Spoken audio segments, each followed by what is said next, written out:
Would you like to come to Miami for vacation? Who wouldn't? And why not rent an apartment instead of a hotel? It does not matter what your budget is, whether you'd like to rent a waterfront mansion in Miami Beach or luxury oceanfront condo in Sunny Isles. This video is for you. This is Ori Pello, your favorite Miami realtor, and today we are going to talk about 10 things you should know about before renting a vacation property in Miami.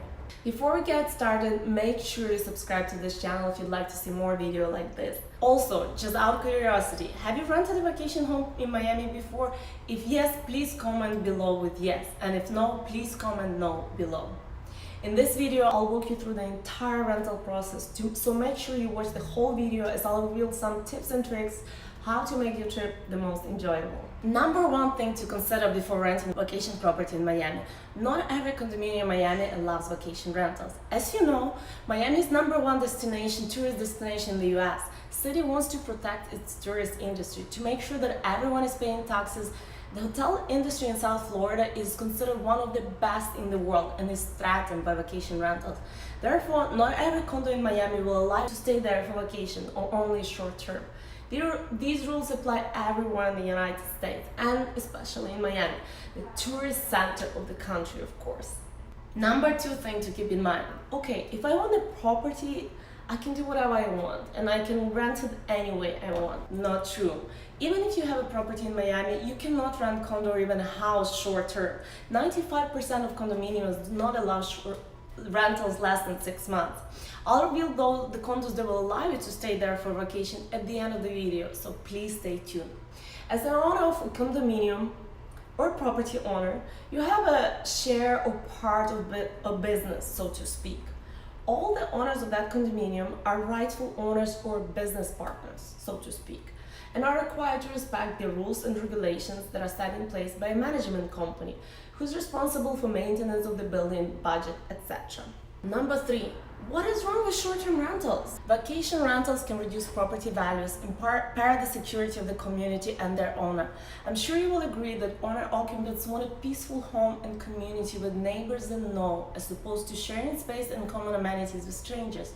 They will not be tolerant of frequent comings and goings, loud parties at the pool. They're likely to complain about late night parties, the difficulty finding an open parking spot, and being unable to enjoy the pool, the beach, or a clubhouse in tourist season. Number four, but who will ever find out? How would they know if everything is monitors in the building?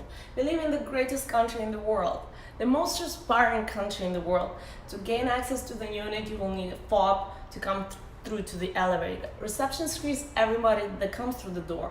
Thankfully in the US, everything is very easy, as long as you play nice and by the rules. And believe me, if you think you're okay, but your neighbor suspects that you're making money by renting your unit out for short term, he will complain and fines are steep. Keep watching. Number five, okay, I'll rent a vacation property through Airbnb, home away from home, VRBO. Yes, you may.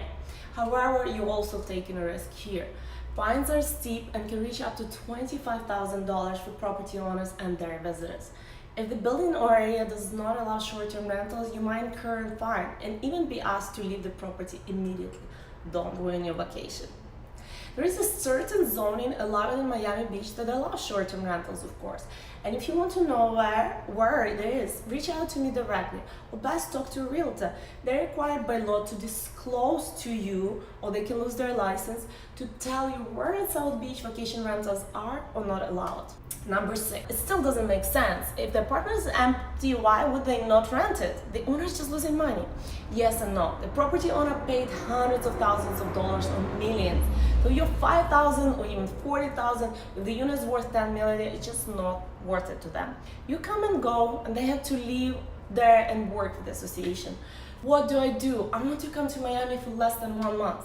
Most of respectable realtors in Miami will not undertake rentals shorter than 1 month. If you're looking for rentals shorter than that, use Airbnb, home away from home, VRBO. But find out if the building allows short-term rentals. But I know someone who stayed in the building where short terms are not allowed. Yes, property owners may register their visitors as guests, but it's also limited. There are certain allowances per year how many guests property owner might have. Guests might also not be allowed to visit certain recreation areas such as gym, etc. A At times, let's say someone wants to come to Miami for 4 months but wants to stay in the building because they just love the unit there. It's beautifully furnished and right on the beach with amazing amenities. The building allows only 6 months rentals. You may be able to sign a lease for 6 months and leave after 4 months. You'll likely pay a higher price as the property owner will take their property off market for the 6 months period and will not be able to rent it again for the remainder of that time. Management company or association is responsible for screening all candidates that will occupy the unit. For a small fee, anywhere between $150 to $300, they will run potential visitors background checks. Make sure there are no criminals in the building or even bankruptcies. Basically, that you will be able to pay your rent. Will you not feel satisfied if you know that there are not questionable candidates as your neighbors? Think about it. You invested hundreds of thousands of dollars and somebody can pay a couple of $100 and be swimming in the same pool as your child, girlfriend, mother. Won't you agree it's a protection for you and your family? Number 8. Please bear in mind that the list of property and their price will vary on the season.